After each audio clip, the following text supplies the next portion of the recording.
Bonjour à tous et bienvenue dans ce 10e épisode de la série de vidéos dédiées au jeu Virtual Regatta pour le Vendée Globe 2020.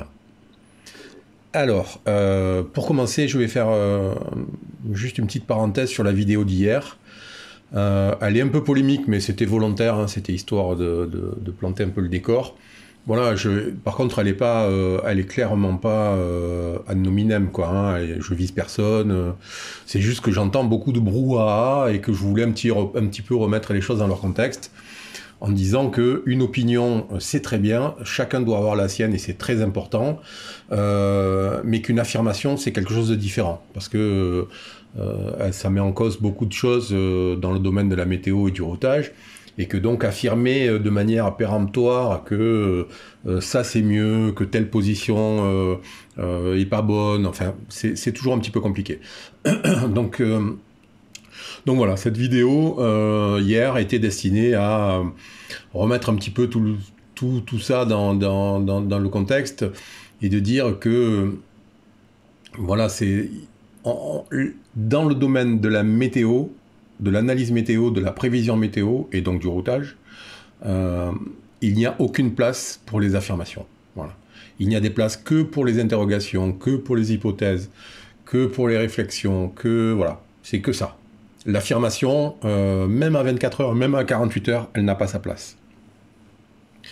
Donc voilà, ça c'était la première partie de la chose. Alors, pour essayer d'illustrer un petit peu ça, cette vidéo d'hier, je me suis amusé à faire une petite chose. Donc, j'ai la position de mon bateau qui est ici. J'ai la position de ceux qui sont en tête, en fait, aujourd'hui, du groupe 2-3, qui est très à l'est et qui est en tête au classement officiel, qui est bien sûr pas le classement pertinent. Et j'ai ceux qui sont vraiment très à l'ouest, c'est-à-dire ceux qui sont passés ou en train de passer... juste proximité immédiate des petites îles ici. Donc voilà, j'ai mis un point de passage pour le cap de Bonne-Espérance. Alors je l'ai mis assez au sud parce que la logique veut que la route la plus courte soit le plus au sud ici, donc la logique serait qu'on passe là. Alors il pourrait être là, ça changerait peut-être un tout petit peu les choses, mais voilà, globalement l'idée c'était ça. Et donc on va lancer 3 routages. Donc ils sont bien maintenant.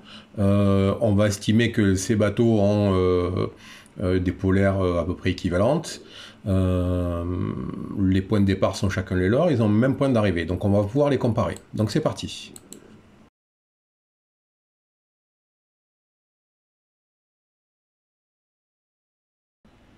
Voilà, nos 3 routages sont effectués. Alors je vous les ai fait en accéléré, hein, ça vous a économisé 7 ou 8 minutes de votre vie. Donc on se rend compte qu'en fait, bien sûr, en fonction de la position de chacun, les routages ne sont pas du tout les mêmes. C'est normal. Hein.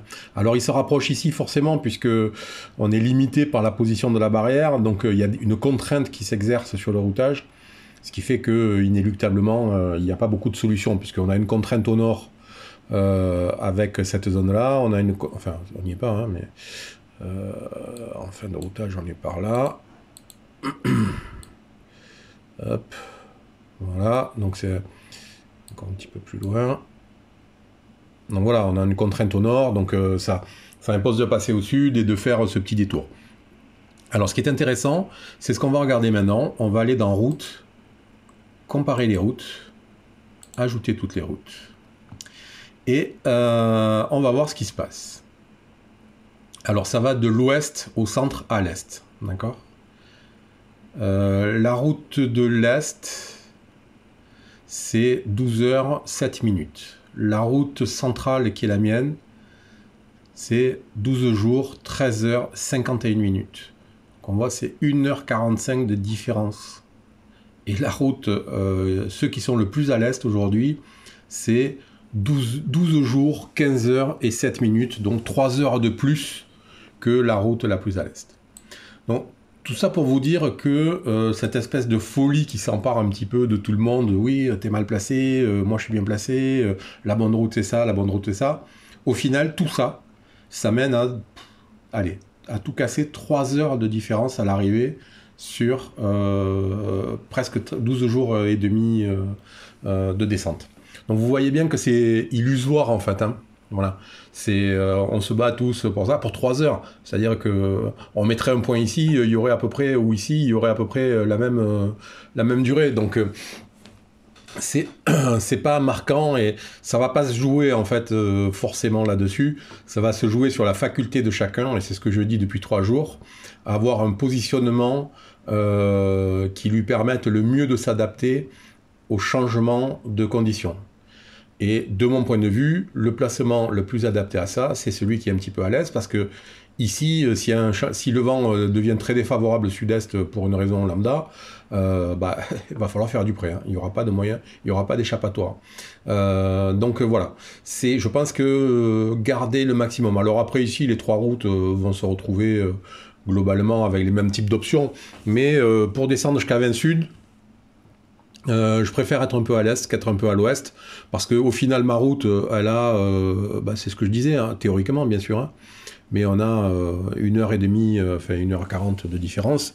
Bon, bien compris que 1h40 ici, c'est rien, et que la manière de faire un tout petit peu marcher le bateau, les ajustements, ici, il y aura largement plusieurs heures d'écart à ce moment-là. Donc voilà, toute cette agitation, tous ces emportements, toutes ces affirmations et tout sont battus en fait par ça. D'accord, voilà. Si on part tous chacun de notre endroit avec les mêmes conditions de vent, avec des polaires de bateau à peu près identiques pour aller ici, eh ben on arrive en 2h30 d'écart. Donc pas besoin de se prendre trop la tête en fait de savoir où on est, où on n'est pas, parce que finalement c'est pas d'une importance capitale. On va même s'amuser à faire un truc, vous allez voir. Je sais pas ce que ça va donner, hein, c'est juste comme ça. On va mettre une marque ici pour mettre quelqu'un qui est en retard en fait. Qui aurait, donc pour le coup, je pense, on va le mettre à combien? Là on est à 785 000, on va descendre un petit peu, on va se mettre à 700 000 à peu près. Ce qui fait, voilà, 670 000. 2 jours de retard à peu près, d'accord? 48 heures de retard. Et on va le router. On va voir... qu'est-ce qui va lui arriver à celui qui est très en retard et qui est là, puisque je sais qu'il y en a qui me suivent et qui sont un petit peu dans cette zone-là.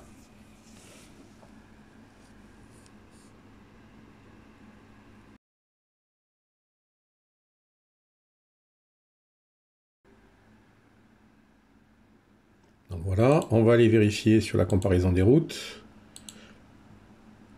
Donc le dernier, il arrive en 15 jours, 2 heures, donc à peu près... il perd 2 jours et demi après, donc modulo la distance de là à là que j'ai évalué à 48 heures, qui est peut-être un petit peu plus, on voit que finalement il gagne pas et il perd pas, d'accord? Donc bon, voilà, ça n'a pas beaucoup d'intérêt cette démonstration là, mais c'était juste pour regarder. Donc voilà, alors qu'est-ce qu'on voit sur ces trajectoires là? Alors on voit d'abord une première chose, c'est que elles sont toutes plus ou moins en forme de louche, qui est la louche traditionnelle pour contourner l'anticyclone de Sainte-Hélène. On est très loin des premières trajectoires qui étaient sorties, qui, rappelez-vous, hein, ça venait quasiment jusque à l'Argentine, hein. On avait une route, les premières qui sont sorties étaient là. Bon, c'est celle-là qui me semblait totalement normale. Descendre le long de 30 ouest, parce que vous voyez ici, on est à 30 ouest. Descendre le long de 30 ouest pour passer sous l'anticyclone et venir là, c'est une route assez traditionnelle, hein. Si vous superposez la route théorique, vous allez voir, elle va faire ça à peu près, mais elle n'est pas très éloignée de ça. Donc finalement, là, on peut commencer à penser qu'on est d'abord une arrivée à, vous voyez... on va refaire par la comparaison des routes, ça sera plus simple. Ajouter toutes les routes, donc on arrive à 12 jours. Donc 12 jours, on a gagné 4 jours par rapport à la prévision maximale de 16. On n'est pas encore sous les 10 jours, donc on a encore une marge d'incertitude qui est élevée, mais on se rapproche des 10 jours, d'accord? Donc ça commence à devenir...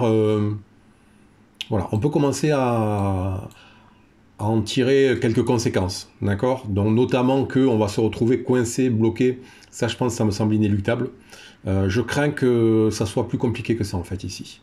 Je crains que toutes ces zones-là viennent nous, cet anticyclone, pour peu qu'il descende un tout petit peu, On pourrait se retrouver vraiment collé sur la route très très proche de la barrière, notamment ceux qui sont sur cette route-là ouest. On voit, hein, il la frôle là ici vraiment, il la touche quasiment, et après on la touche tous ici. Donc à voir. En fonction de ça, il faudra peut-être réévaluer notre point de passage en fait. Notre seule variable disponible, au final, c'est de déterminer à quel endroit on va passer au niveau ici, quoi, d'accord, à 20 Est. C'est déterminé sur 20 Est, est-ce qu'on va passer sur 40 Sud, sur 38, sur 44. Ça va être une bonne marge. Une fois qu'on va être là, ça va être une nouvelle prise de tête et une bonne marge, parce que ça va nous imposer peut-être de faire quelques options et de choisir peut-être de traverser une part d'anticyclone pour mieux se repositionner. Voilà, c'est à garder à l'esprit. Mais voilà, globalement, on est maintenant sur des trajectoires qui sont raisonnables, qui sont logiques. On voit que les options qui ont été prises depuis 2-3 jours pour se positionner n'ont pas vraiment d'effet, puisqu'on arrive à 2 heures d'intervalle là. Donc, je suis assez étonné, en fait. Je pensais qu'il y aurait plus de différences. J'avais pas d'idée entre quel et quel positionnement. Mais je suis vraiment étonné parce que on a quand même là, on a une sacrée différence. Hein. On a quasiment 500 000 entre ce bateau et celui-là. Alors, avec un qui est plus près en orthodromie, plus loin et encore plus loin, mais on part quand même de positions qui sont assez différentes. Et que finalement, sur tout le trajet, on arrive quasiment en même temps, encore une fois, 2 heures près. Si on s'arrêtait sur le parallèle 20Est, il y aurait plus de 2 heures, hein, d'accord, il y aurait au moins 24 heures ici de différence. Donc ça veut dire que ça se... Bon, après, c'est un peu logique, hein, parce que si on compare ma route, par exemple, avec celle de ceux qui sont en ouest, bah, je fais beaucoup moins de route qu'eux. D'accord, puisque ma route, compte tenu des conditions, me permet de serrer un peu plus l'anticyclone. Et donc même si j'aurais probablement une vitesse moins élevée ici, finalement, moins de distance, bah, ça permet d'aller à peu près à la même vitesse au total. Là où je suis étonné, c'est pour celui-là. C'est que ceux qui sont en tête aujourd'hui bah, vont pas perdre grand-chose, en fait. Et je pense qu'il va y avoir une espèce d'attroupement de plusieurs dizaines de milliers de bateaux ici, qui vont être en quelques heures, qui vont représenter le groupe de tête, et qui vont être séparés de quelques heures uniquement. Si c'est ça, ça serait assez fou quand même. On aurait descendu tout l'Atlantique pour se retrouver avec chacun des stratégies passablement différentes juste ici. Moi, par exemple, sur le départ, j'ai eu une stratégie très très nord. Moi, je suis parti des Sables d'Olonne ici. Je suis monté quasiment jusque-là pour aller chercher le front. Je suis redescendu, après j'ai eu des trajectoires un petit peu bizarres, et me dire qu'on va tous se retrouver à peu près dans le même groupe à quelques heures après, ça sera peut-être 5-6 heures, hein. Mais c'est quand même assez étonnant, quoi. Voilà. Alors, bien sûr, hein, c'est qu'une prévision à 12 jours, elle a de fortes chances d'évoluer, enfin, c'est pas, elle va évoluer, c'est une certitude.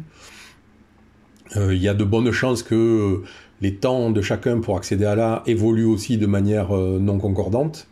Donc peut-être qu'il y a une position qui prendra l'avantage du fait de l'avancement, mais ça ne sera pas un choix, hein, ça sera juste une circonstance qui aura fait ça finalement, parce que notre choix aujourd'hui nous mène là, et on voit qu'il ne change rien. Donc voilà. Donc voilà, c'était juste pour un petit peu dédramatiser, entre guillemets, cette situation où tout le monde s'arrache un petit peu les cheveux. Le routage, c'est un petit peu ça, c'est comme il s'agit d'optimiser la route de chacun en fonction des variables qu'il a, finalement, tout s'équilibre un petit peu à la fin. Donc si on route tous de la même manière et qu'on suit nos routages et qu'on évolue à peu près de la même manière, on arrivera à peu près en même temps. Voilà. Je trouvais important qu'on puisse parler de ça, parce que finalement ça remet toute la polémique actuelle sur la route, sur la trajectoire, sur la position, ça la remet à une place qui est finalement marginale, d'accord ? C'est pas forcément là que ça va se jouer. Ça va se jouer dans nos capacités des uns et des autres en fonction de notre position et de l'évolution des conditions, à nous replacer, à accepter de perdre un petit peu de temps. C'est ce que j'ai fait hier par exemple, j'ai décidé de serrer un peu le vent pour pouvoir avoir plus de marge ici. Je suis pas sûr que ça va payer, mais c'est un choix, voilà. Donc voilà, c'est la fin de cet épisode. Alors, deux petites choses. Donc demain, on va parler de... demain, on sera à peu près ici, hein, je pense, dans ces eaux-là. Donc demain, on va parler de météo, vraiment. C'est-à-dire les masses d'air, les masses de pression, haute pression, basse pression, les anticyclones, où ils sont. On va les numéroter, on va aller voir comment ils évoluent. Voilà, on va faire un petit peu ce travail-là, en fait, et quitter la logique du routage numérique. Voilà, ça c'est ce qu'on a fait, on s'amuse bien avec ça et tout, mais c'est cliquer sur un bouton et finalement c'est pas ça la météo, d'accord? La météo, c'est analyser la situation sur une zone et déterminer ce qui va en découler, d'accord? Voilà, donc on voit bien, on a une dépression qui se déplace, on a un anticyclone pareil qui se déplace. Donc demain ce qu'on va faire, c'est on va partir de ma position, hein, et puis on va faire point à point, on va voir à 5 jours, à 6 jours, à 7 jours, quelles sont les évolutions et comment moi je ferais si j'avais pas, puisque je navigue depuis bien avant les logiciels de routage, hein, donc forcément j'étais soumis un petit peu à ces situations. On avait déjà des grilles il y a très longtemps, mais on avait des grilles qui s'affichaient en noir et blanc. Enfin, on n'avait pas de logiciel qui était capable de nous dire de prendre des routes comme ça avec cette fiabilité. Donc en fonction des grilles, on déterminait où étaient les zones de dépression, les zones anticycloniques, et on devait se frayer une route là-dedans, à la table à cartes, à la règle et au crayon, hein. Voilà. Donc demain, finalement, c'est un petit peu ce qu'on va faire. On va le faire sur un ordinateur avec des outils, mais on va faire un petit peu ça. On va regarder comment, si on n'avait pas de routage, comment on se déplacerait dans cette situation-là, et finalement, où ça nous mènerait. Et on comparera peut-être à la fin avec le routage pour voir si on avait raison ou si on avait tort. Voilà. Autre dernière petite chose, donc il y aura bien un live samedi, qui va durer 1 heure environ. Je vais le faire, moi, à partir de 13h ici, parce que j'ai des contraintes d'horaire. Donc 13h ici, ça va faire 18h en métropole. Donc, oui, c'est ça, 13 et 5, 18. 18h en métropole, donc 18h à 19h pour vous. Moi, 13h à 14 pour moi. On va le faire autour d'1 heure. Alors, ça sera peut-être 1h15, hein, on débordera un petit peu s'il faut. Je me suis gardé une marge. L'idée étant que je vais essayer de répondre aux questions générales, d'accord? Si vous me dites, est-ce qu'on peut router mon bateau de là à là? Bon, d'abord, ça n'a pas beaucoup d'intérêt pour les autres, d'accord? C'est que votre bateau, donc ça n'intéresse pas tout le monde. Et ensuite, s'il y a 50 personnes qui suivent, il va falloir 50 routages. Ça va être fatigant, ça va être lassant, et puis voilà. Donc l'idée, c'est que vous me posiez des questions sur l'utilisation des logiciels, sur le routage, les stratégies, sur la météo, si vous avez des questions, au-delà du jeu, hein, la météo réelle du Vendée Globe, par exemple, l'effet de la convection, des nuages, du courant, enfin diverses choses auxquelles on n'a pas affaire dans le jeu. Donc voilà, toutes ces questions seront les bienvenues et j'essaierai d'y répondre dans la mesure du possible et de mes connaissances. Voilà, bon, j'espère que ça sera plutôt pas mal. Ok, bon, écoutez, je vous souhaite une bonne fin de journée et puis à demain. Salut!